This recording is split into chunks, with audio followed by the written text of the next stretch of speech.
আলহামদুলিল্লাহি রব্বিল আলামিন ওয়াসসালাতু ওয়াসসালামু আলা সাইয়্যিদিল মুরসালিন আম্মা বা'দ ফাআউযু বিল্লাহি মিনাশ শাইতানির রাজিম বিসমিল্লাহির রহমানির রহিম আসসালাতু ওয়াসসালামু আলাইকা ইয়া রাসূলুল্লাহ ওয়া আলা আলিকা ওয়া সাহবিকা ইয়া হাবিবাল্লাহ আসসালাতু ওয়াসসালামু আলাইকা ইয়া নবিয়াল্লাহ ওয়া আলা আলিকা ওয়া সাহবিকা ইয়া নূরাল্লাহ। মাদানী চ্যানেলের দর্শক শ্রোতা কাছের ও দূরের যে যেখান থেকে দেখছেন সকলকে জানাই আন্তরিক শুভেচ্ছা ও মোবারকবাদ। মাদানী চ্যানেলের ধারাবাহিক অনুষ্ঠান জান্নাতের প্রস্তুতি। আলহামদুলিল্লাহ, প্রতি সপ্তাহের ন্যায় আজকেও ইনশাআল্লাহ আজ্জা ওয়াজাল একটি বিষয় নিয়ে আপনাদের সম্মুখে হাজির হয়েছি। শুরুতেই আমরা ভালো ভালো নিয়ত করে নেই এবং যারা সোশ্যাল মিডিয়াতেও পরবর্তীতে দেখব তারা নিয়ত করব, এটাকে আমরা শেয়ার করব। যারা দেখছি তারা এই মুহূর্তে নিয়ত করে নেই আল্লাহ তার রাসূলের সন্তুষ্টির জন্য ইলমে দ্বীন অর্জনের নিয়তে শুরু থেকে শেষ পর্যন্ত অনুষ্ঠান আমরা দেখব। আসুন মাদানী চ্যানেলের দর্শক শ্রোতা, প্রথমেই আমরা দুরূদ শরীফ পাঠ করার ফজিলত সম্পর্কিত একটি হাদিসে মোবারকা শ্রবণ করি। আর নাসাই কিতাবের 222 পৃষ্ঠার 1292 নম্বর হাদিসে মোবারকা আল্লাহ রাসূল সাল্লাল্লাহু আলাইহি সাল্লাম ইরশাদ করেন, জিবরাইল আলাইহিস সালাম আমাকে আরজ করল, আল্লাহ তাআলা ইরশাদ করেন, হে মুহাম্মদ সাল্লাল্লাহু আলাইহি ওয়াসাল্লাম, আপনি কি এ কথার উপর সন্তুষ্ট নন আপনার উম্মত আপনার উপর একবার সালাম প্রেরণ করবে আর আমি তার উপর 10 বার সালাম প্রেরণ তথা শান্তি বর্ষণ করব?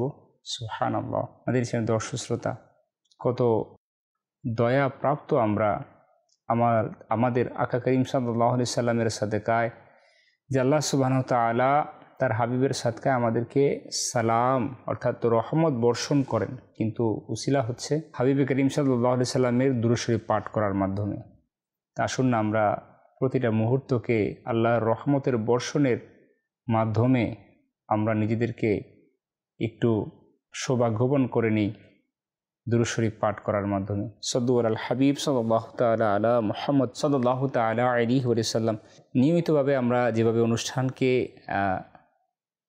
আয়োজন করেছি, অর্থাৎ শুরুতে আমরা আয়াতে কারিমা জান্নাতের আলোচনা সম্পৃক্ত, এরপরে প্রতি পর্বের নিয়ে একটি বিষয়, যে বিষয়টি জান্নাতের প্রস্তুতি এর সাথে সম্পৃক্ত রয়েছে, এবং সর্বশেষ হাদিসে মোবারকা জান্নাতের আলোচনা সম্পৃক্ত আমাদের হুজুর সাল্লাল্লাহু আলাইহি সাল্লামের নুরানি জবান থেকে যে হাদিসে মোবারকা রয়েছে সেই হাদিসে মোবারকা আমরা শ্রবণ করে থাকি।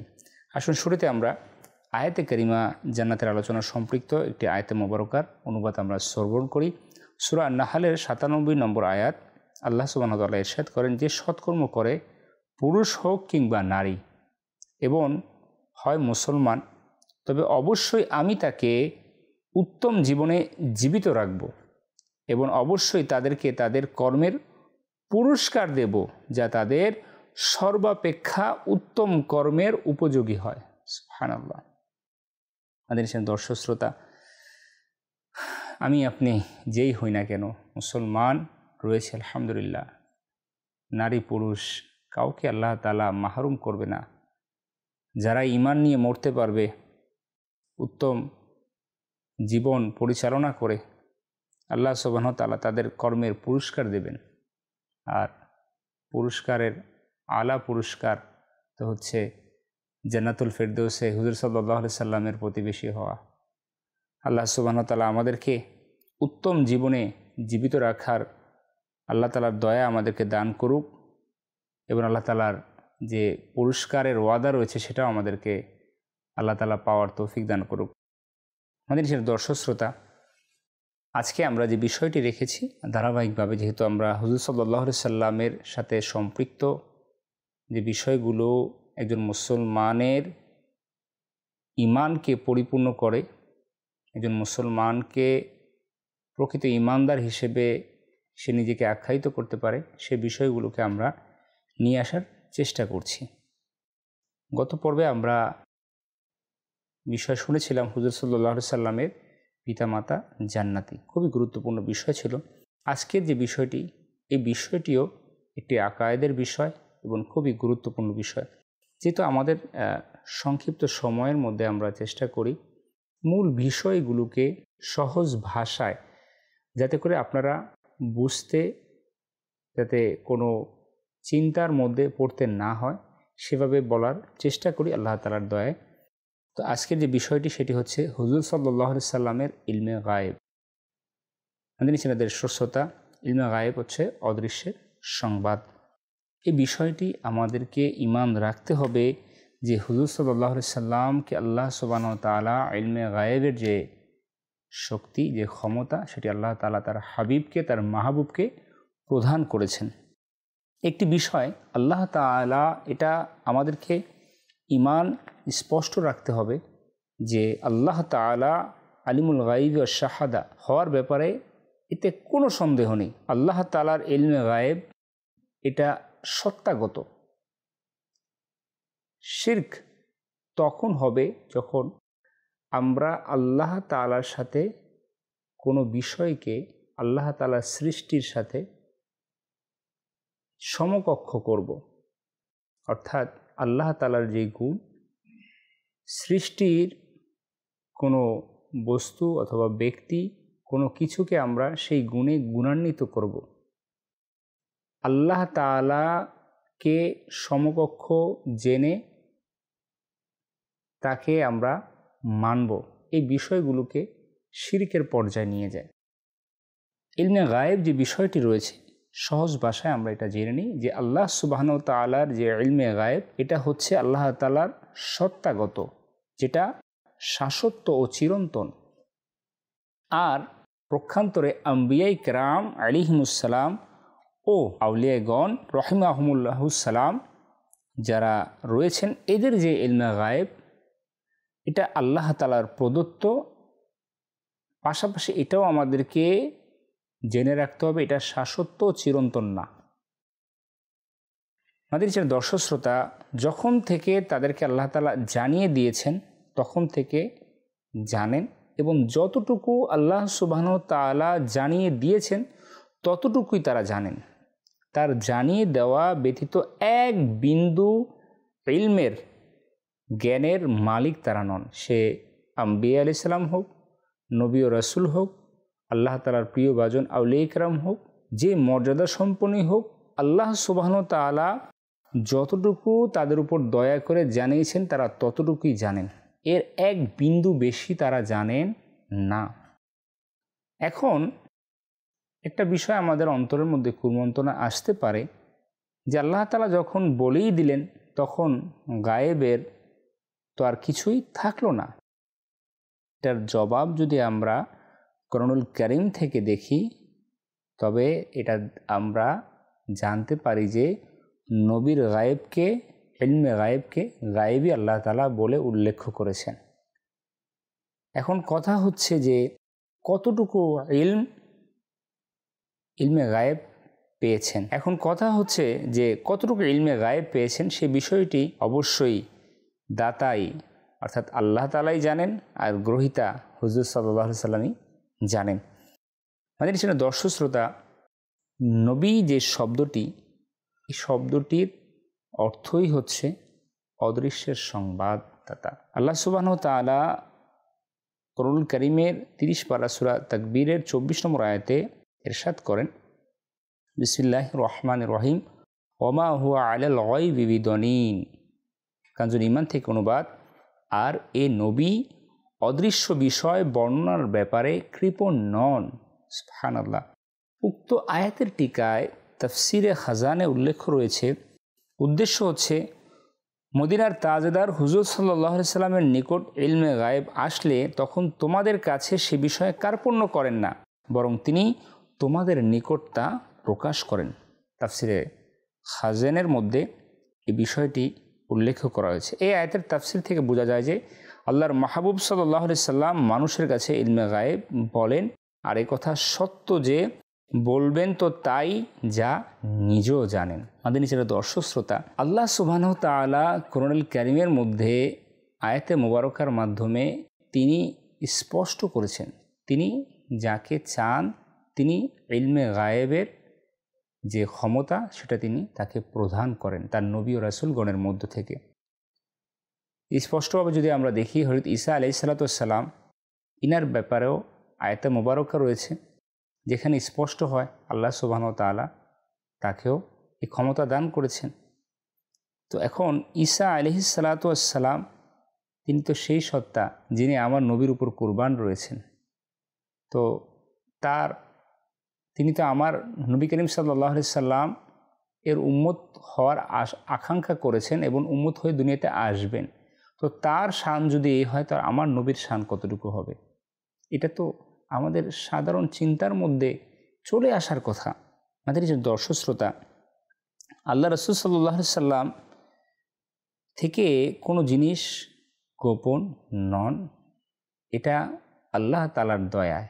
যদি আমরা আরও একটি চমৎকার বিষয় নিজেদের খেয়ালের মধ্যে আনি, দেখুন আল্লাহ তাআলা যিনি গায়েবেরও গায়েব, যিনি গায়েবেরও গায়েব, আল্লাহ তাআলাকে কে দেখেছেন?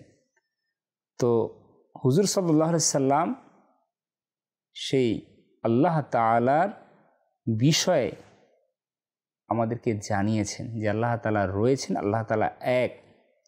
এবং আল্লাহ রাসূল সাল্লাল্লাহু আলাইহি সাল্লাম তার কপালের চোখ দিয়ে, নুরানি চোখ দিয়ে সেটা আল্লাহ সুবহানাহু ওয়া তাআলাকে তিনি দিদার করেছেন। তো এটা থেকে স্পষ্ট। এখন ঈমান যে বিষয়টি, এখানে আমাদের বুঝতে হবে যে আমার ঈমান কতটুকু মজবুত। কিতাব যদি আমরা দেখি, হুজুর সাল্লাল্লাহু আলাইহি সাল্লাম এর জাহিরি হায়াতের জিন্দেগি তো তার সংস্পর্শে থেকেও আবু জাহেল এর মতো দুর্ভাগা সে ঈমান আনতে পারেনি। যখন হুজুর সাল্লাল্লাহু আলাইহি সাল্লাম মেরাজে গিয়েছেন, মেরাজে গমন করে আবার তাশরিফ এনেছেন, যখন আবু জাহেল এই বিষয়টি জেনেছেন, তখন তিনি সেটাকে হাসি ঠাট্টা করে উড়িয়ে দিয়েছেন। তিনি পথিমধ্যে আবু বকর সিদ্দিক রাদিয়াল্লাহু তাআলা আনহুকে বলতে লাগলেন যে, হে আবু বকর রাদিয়াল্লাহু তাআলা আনহু, তুমি কি শুনেছ আমার ভাতিজা মুহাম্মদ সাল্লাল্লাহু আলাইহি ওয়াসাল্লাম সে কিনা গত রাতে বাইতুল মুকাদ্দাস গিয়েছে এবং সেখান থেকে সে আল্লাহ পাকের দিদার করেছে।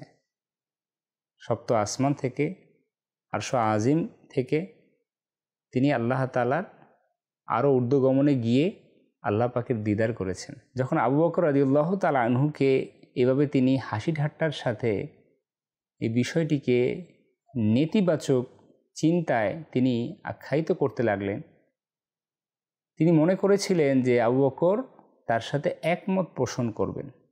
এখানেই আমাদের ঈমানের পরীক্ষা, যে ঈমান নবী করিম সাল্লাল্লাহু আলাইহি সাল্লামের জাহিরি জিন্দিগিতে যারা তার সংস্পর্শে এসেছিলেন, তারা কেউ সৌভাগ্যবান হয়েছিলেন, কিন্তু দুর্ভাগারা দুর্ভাগাই থেকে গিয়েছেন। যখন আবু বকর রাদিয়াল্লাহু তাআলা আনহুকে বলেছেন, তিনি তখন জানতেনও না এই বিষয়। তখন তিনি আবু জেহেলের কথার পরে তিনি এক কথায় তাকে বলতে লাগলেন, এই কথা তোমাকে কে বলেছে? তখন তিনি বললেন, আবু জাহেল, যেটা তোমাদের নবী হযরত মুহাম্মদ সাল্লাল্লাহু আলাইহি ওয়াসাল্লাম এই খুতবা প্রদান করছেন। তখন আবু বকর আশিক আকবর রাদিয়াল্লাহু তাআলা আনহু তিনি এক বাক্যে বলতে লাগলেন যে আল্লাহ রাসূল যা বলেছেন সত্য বলেছেন। আমাদের ছেলে দর্শক শ্রোতা, এটাই মূলত হচ্ছে ঈমান, যে আল্লাহ রাসূলের শান, মান, মহত্ব, আল্লাহ তাআলা যে আকাশ চুম্বি এরও ঊর্ধ্বে আল্লাহ তাআলা তাকে সম্মান প্রদান করেছেন। এই বিষয়ে আমাদেরকে চোখ বন্ধ করে আমাদেরকে বিশ্বাস করে নিতে হবে। এটাই হচ্ছে আমাদের ঈমানের পরিচয়। অসংখ্য হাদিসে মোবারকা কিতাবের মধ্যে স্পষ্ট সহিহ হাদিস, আমরা আবার চিন্তা করি এটা কি সহিহ হাদিস নাকি জয়ীফ হাদিস, দুর্বল হাদিস, এই বিষয় নিয়ে শয়তান আমাদেরকে কুমন্ত্রণা দেয়। তো ইলমে গায়েব এটা এমন একটা আকাইদ, জান্নাতের প্রস্তুতি অনুষ্ঠানে এই জন্য আমরা উপস্থাপন করছি, যাতে করে আমাদের জান্নাতের প্রস্তুতি বিফলে না যায়, আমাদের আকীদা যাতে পরিশুদ্ধ থাকে। যদি আমরা হাদিসে মোবারকার দিকে যাই, তাহলে অসংখ্য হাদিস কিতাবের মধ্যে রয়েছে। আসুন আমরা কয়েকটি হাদিসে মোবারকা শ্রবণ করি এবং আমাদের ঈমানকে তাজা করে নিয়ে আকীদাকে বিশুদ্ধ করে নিই। সহিহ মুসলিম শরীফের হাদিস, ইমাম মুসলিম রহমতুল্লাহ তাআলা হযরত আমর ইবনে আখতাব আল আনসারী রাদিয়াল্লাহু তাআলা আনহু থেকে বর্ণনা করেন, হুজুর সাল্লাল্লাহু আলাইহি সাল্লাম আমাদের সাথে ফজরের নামাজ আদায় করলেন, অতঃপর তিনি মিম্বরে আরোহণ করেন এবং আমাদের উদ্দেশ্যে খুতবা রাখেন। যতক্ষণ না জোহরের নামাজের সময় হয় তিনি মিম্বর হতে অবতরণ করে নামাজ আদায় করেন এবং নামাজ শেষে আবার তাতে উঠে আবার আমাদের উদ্দেশ্যে বলতে থাকেন। ইতিমধ্যে আসরের নামাজ সময় হয় এবং তিনি মিম্বর হতে অবতরণ করেন, নামাজ আদায় করেন। অতঃপর তিনি নামাজ শেষে আবারও মিম্বরে আরোহণ করেন এবং সূর্য অস্ত পর্যন্ত তার বয়ান রাখেন। পুনরুত্থান দিবস পর্যন্ত যা যা ঘটবে তার সবই তিনি আমাদের বলেন। আমাদের মধ্যে সেই ব্যক্তি সবচেয়ে জ্ঞানী যিনি এর অধিকাংশ মনে রাখতে পেরেছিলেন। তিনি ছিলেন দর্শক শ্রোতা। আল্লাহ সুবহানাহু ওয়া তাআলা আল্লাহ রাসূল সাল্লাল্লাহু আলাইহি সাল্লামকে প্রত্যেকটি বিষয় আল্লাহ তাআলা তাকে ওহির মাধ্যমে আল্লাহ তাআলা জানিয়ে দিয়েছেন। তার মাধ্যমে আল্লাহ রাসূল সাল্লাল্লাহু আলাইহি সাল্লাম সেটা সাহাবায়ে কেরাম আলাইহিমুর রিদওয়ানের কাছে সেটা পেশ করেছেন। যদি আমরা আরও হাদিসে মুবারকার দিকে দেখি তাহলে আমরা দেখব যে হুজুর সাল্লাল্লাহু আলাইহি ওয়াসাল্লাম তিনি বলেন, বুখারী শরীফের হাদিস, আমি শপথ করে বলছি যে আল্লাহ ও তার রাসূল সাল্লাল্লাহু আলাইহি সাল্লাম ভালোবাসেন এমন কাউকে আগামীকাল আমি পতাকা প্রদান করব খায়বারের যুদ্ধে, যার মাধ্যমে আল্লাহ বিজয় দান করবেন। পরদিন সকালবেলা তিনি আলী রাদিয়াল্লাহু তাআলা আনহু এর খোঁজ করেন। তিনি চোখের রোগে আক্রান্ত ছিলেন। রাসূলুল্লাহ সাল্লাল্লাহু আলাইহি ওয়াসাল্লাম তার থুতু মোবারক দিলে হযরত আলী রাদিয়াল্লাহু তাআলা আনহু এর চোখ ভালো হয়ে যায়। সুবহানাল্লাহ। এমত অবস্থায় রাসূল সাল্লাল্লাহু আলাইহি সাল্লাম তাকে পতাকা হস্তান্তর করেন এবং আল্লাহ তার মাধ্যমে বিজয়কে মঞ্জুর করেন। সুবহানাল্লাহ। বুখারী শরীফের হাদিস। আমাদের চ্যানেলের দর্শক শ্রোতা, আমরা যদি হুজুর সাল্লাল্লাহু আলাইহি সাল্লামের গোটা হায়াতের জিন্দিগিটাকে আমরা যদি অ্যানালাইসিস করি, যদি আমরা স্টাডি করি, আমরা যদি একটু জানার চেষ্টা করি, এখন বিষয়টি হচ্ছে জানার জন্য আমাকে হুব্বে রাসূল যে বিষয়টি, আল্লাহ রাসূলের মহাব্বত, ইশক, এটা আমাদের অন্তরে আগে ধারণ করতে হবে।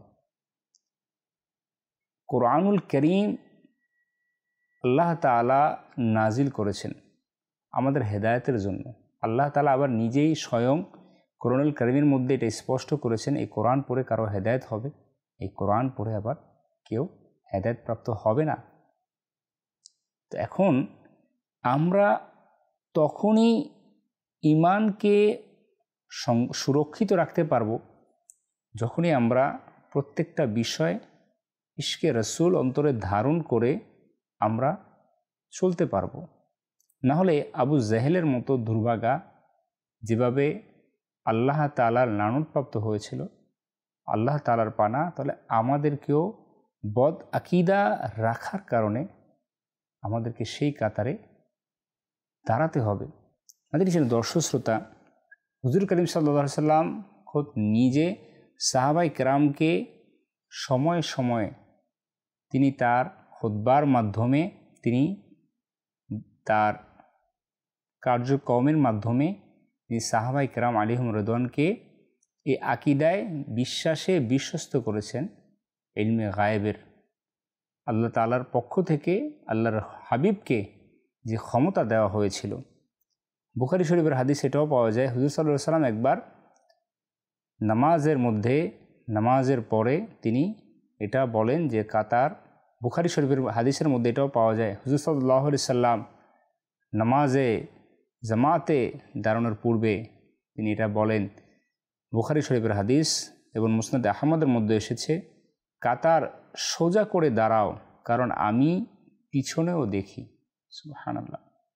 আমরা কিছুদিন পূর্বে একটি বিষয় রেখেছিলাম, হুজুর সাল্লাল্লাহু আলাইহি সাল্লাম সৃষ্টির কারো মতো নন। তো এই হাদিসে মোবারকা আরও আমাদেরকে ঈমানকে মজবুত করে দেয় যে আল্লাহ রাসূল কোনো সাধারণ মানুষের মতো নয়, নাউজুবিল্লাহ, এটা তো জবানও আনা যাবে না। আল্লাহ রাসূল বলছেন যে আমি পিছনেও দেখি, এমন যে না আমি শুধু সামনেই দেখি। আবু মুসা আশআরী রাদিয়াল্লাহু তাআলা আনহু বর্ণনা করেন, নবী করিম সাল্লাল্লাহু আলাইহি সাল্লাম বলেন, আমাকে সৃষ্টির শুরু থেকে শেষ পর্যন্ত সকল বিষয়ের সমস্ত ইলমি দান করা হয়েছে। সুবহানাল্লাহ। কানজুল উম্মাল, তাবরানি শরীফ, মুসান্নাফে ইবনে আবি শায়বা, আবু ইয়ালা, এনারা প্রত্যেকেই এই হাদিসে মোবারকা তিনারা স্পষ্টভাবে সেটা তারা নোট করেছেন যে আল্লাহ রাসূল সাল্লাল্লাহু আলাইহি সাল্লাম স্বয়ং নিজে বলেছেন, আমাকে সৃষ্টির শুরু থেকে শেষ পর্যন্ত সকল বিষয়ের সমস্ত ইলমি দান করা হয়েছে। দর্শক শ্রোতা, আল্লাহ রাসূল তিনি সাহাবায়ে কেরাম আলাইহিমুর রিদওয়ানকে ধরে ধরে তিনি বলতেন, ইনি জান্নাতি, আবু বকর ফিল জান্নাহ, ওমর ফিল জান্নাহ, ওসমান ফিল জান্নাহ, আলী ফিল জান্নাহ, আবু বকর জান্নাতি, ওমর জান্নাতি।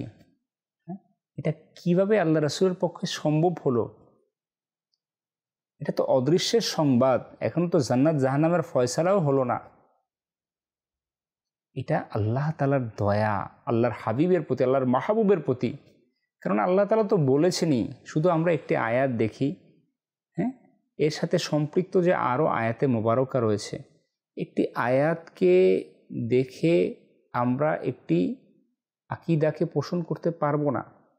আমাদেরকে কোরআন ও হাদিসের পরিপূর্ণ জ্ঞান, তাফসিরের পরিপূর্ণ জ্ঞান, এগুলো আমাদেরকে রেখে তারপর আমাদের আকীদাকে স্পষ্ট করতে হবে। একটি আয়াত আরেকটি আয়াত এর মধ্যে সাংঘর্ষিকতা রয়েছে। একটি আয়াত হয়তোবা একটি হাদিসের মাধ্যমে রহিত হয়ে গিয়েছে, এরকম অসংখ্য যদি আমরা কিতাবের মধ্যে অ্যানালাইসিস করি, তো আমাদেরকে যদি পরিপূর্ণ জ্ঞান রাখতে হয়, তাহলে আকীদায়ে আহলে সুন্নাত ওয়াল জামাত এর যে বুজুর্গানে দ্বীন, তাদের যে আকীদা, অর্থাৎ তাদের আকীদা তাদের নিজস্ব কোনো আকীদা না, এটা তারা সাহাবায়ে কেরামের আকীদাকে তাদের অন্তরে তারা ধারণ করেছেন। সাহাবায়ে কেরাম আলাইহিমুর রিদওয়ান আল্লাহ রাসূলের কাছে প্রশ্ন করতেন এসে, ইয়া রাসূলুল্লাহ, আমার পিতা কোথায় রয়েছেন? আল্লাহ রাসূল সাল্লাল্লাহু আলাইহি সাল্লাম এমনও হাদিসের মধ্যে পাওয়া যায়, কোনো ব্যক্তিকে স্পষ্ট করে তাকে জানিয়ে দিয়েছেন যে তার পিতা জাহান্নামের মধ্যে রয়েছে। এটা কীভাবে সম্ভব? যুদ্ধের ময়দানে আল্লাহ রাসূল সাল্লাল্লাহু আলাইহি সাল্লাম যুদ্ধ হওয়ার পূর্বে আগের দিন আল্লাহ রাসূল সাহাবায়ে কেরাম আলাইহিমুর রিদওয়ান ইনাদেরকে জায়গা চিহ্নিত করে দেখিয়েছিলেন যে এখানে উতবা, এখানে সায়বা, এরা এখানে আল্লাহ তাআলার আযাবপ্রাপ্ত হবেন, অর্থাৎ তাদেরকে এখানে কতল করা হবে যুদ্ধের ময়দানে। পরের দিন ঠিক সাহাবায়ে কেরাম আলাইহিমুর রিদওয়ান তারা তাদের স্বচক্ষে দেখেছেন যে ওই যে স্থানে হুজুর সাল্লাল্লাহু আলাইহি সাল্লাম দাগ কেটেছেন লাঠি মোবারক দিয়ে, ওই স্থানে আল্লাহ তাআলার অবাধ্যপ্রাপ্ত, আল্লাহ তাআলার ধ্বংসপ্রাপ্ত ওই ব্যক্তিরা সায়বা উতবার মতো তারা ওইখানেই তারা মৃত্যুবরণ করেছেন। তো এটা ইলমে গায়েব নয়তো কি? এরকম অসংখ্য হাদিসে মুবারকা রয়েছে আমাদের চ্যানেল দর্শক শ্রোতা। শুধু আমাদের একটু প্রয়োজন ইলমে দ্বীন অর্জন করা এবং সহি আকীদা জানার জন্য আমাদেরকে আকীদা আহলে সুন্নাত ওয়াল জামাতের যারা বুজুর্গানে দ্বীন রয়েছে তাদের কিতাব অধ্যয়ন করা, তাদের পদাঙ্ক অনুসরণ করা এবং ইশকে রাসূল অন্তরে রাখা। আমাকে একটা জিনিস মাথায় রাখতে হবে, যেটা আমার রাসূলের শান মান বুলন্দ করে, সেটা আমাকে অন্তরের মধ্যে এক বাক্যে সেটাকে স্থায়িত্ব করে নিতে হবে, চোখ বন্ধ করে। আল্লাহ সুবহানাহু ওয়া তাআলা আমাদেরকে কোরআন ও হাদিসের আলোকে ইলমে দ্বীন অর্জন করা, সহিহ আকীদা ধারণ করার তৌফিক দান করুক। আমাদের দর্শক শ্রোতা, সময় যেহেতু একেবারে শেষের দিকে চলে এসেছে, আমাদের আরও একটি পর্ব, সেটি হচ্ছে হাদিসে মোবারকা জান্নাতের আলোচনা সম্পৃক্ত আমার দয়াল নবী সাল্লাল্লাহু আলাইহি সাল্লামের হাদিস থেকে আমরা শ্রবণ করে থাকি। আসুন আমরা কিতাব এর মধ্যে যে জান্নাতে যাওয়ার আমল, দাওয়াত ইসলামের একটি প্রকাশনা বিভাগ কিতাব রয়েছে, সেখান থেকে আমরা একটি হাদিসে মুবারকা শ্রবণ করি। মুসলিম শরীফের হাদিস, মাদানী ছিলেন দর্শক সাইয়েদনা আবু সাইদ খুদরি রাদিয়াল্লাহু তাআলা আনহু থেকে বর্ণিত, খাতামুল মুরসালিন রাহমাতুল লিল আলামিন হুজুর সাল্লাল্লাহু আলাইহি সাল্লাম ইরশাদ করেন, জান্নাতবাসীদেরকে আল্লাহ পাক ইরশাদ করেন, হে জান্নাতীরা, জবাবে তারা বলবে, হে আমাদের প্রতিপালক, আমরা উপস্থিত। সমস্ত কল্যাণ তো তোমার ওই কুদরতের হাতে।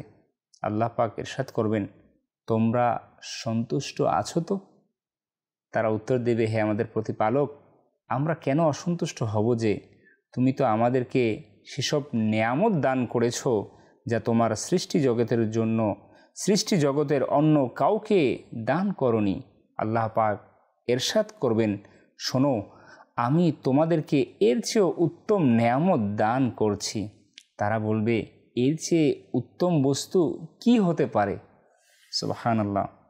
আল্লাহ পাক ইরশাদ করবেন, আমি তোমাদের জন্য আমার সন্তুষ্টিকে বৈধ করে দিলাম, অতএব আজ থেকে আমি তোমাদের উপর আর কখনো অসন্তুষ্ট হব না। সুবহানাল্লাহ, সুবহানাল্লাহ। মাদানী ছিলেন দর্শক শ্রোতা, ওই খুশনসিবি আমরাও অর্জন করতে পারবো যদি আমরা জান্নাতে, আল্লাহ তাআলার দেওয়া যে জান্নাত রয়েছে সেখানে যদি আমরা ঈমান নিয়ে যেতে পারি, তাহলে আমাদেরও সৌভাগ্য হবে যে জান্নাত আমাদের চিরস্থায়ী আবাসস্থল হবে। ওই জান্নাত আমাদের জন্য নেয়ামত প্রাপ্ত হবে। আর আল্লাহ তাআলা ওই দিন আমাদের উপর এমন রাজি খুশি হবেন যে আল্লাহ তাআলা আর কখনো নারাজি হবেন না। আল্লাহ তাআলা আমাদেরকে দুনিয়াতেও আল্লাহর সন্তুষ্টিভাজক বান্দা, আল্লাহ তাআলা দুনিয়াতেও আমাদেরকে আল্লাহ তাআলার সন্তুষ্টিভাজন বান্দা হওয়ার তৌফিক দান করুক, এবং পরকালেও আল্লাহ তাআলার সন্তুষ্টি পাওয়ার আল্লাহ তাআলা আমাদেরকে তৌফিক দান করুক। আজকে এই পর্যন্ত আমাদের চ্যানেল দর্শক শ্রোতা, আগামী পর্ব দেখার অনুরোধ করে এবং ইলমে দ্বীন অর্জন করার দাওয়াত দিয়ে আজকে শেষ করব। ততক্ষণ পর্যন্ত ভালো থাকুন, সুস্থ থাকুন, মাদানী চ্যানেলের সঙ্গে থাকুন। সাল্লু আলাল হাবিব সাল্লাল্লাহু তাআলা আলা মুহাম্মদ সাল্লাল্লাহু তাআলা আলাইহি ওয়া আলিহি ওয়াসাল্লাম।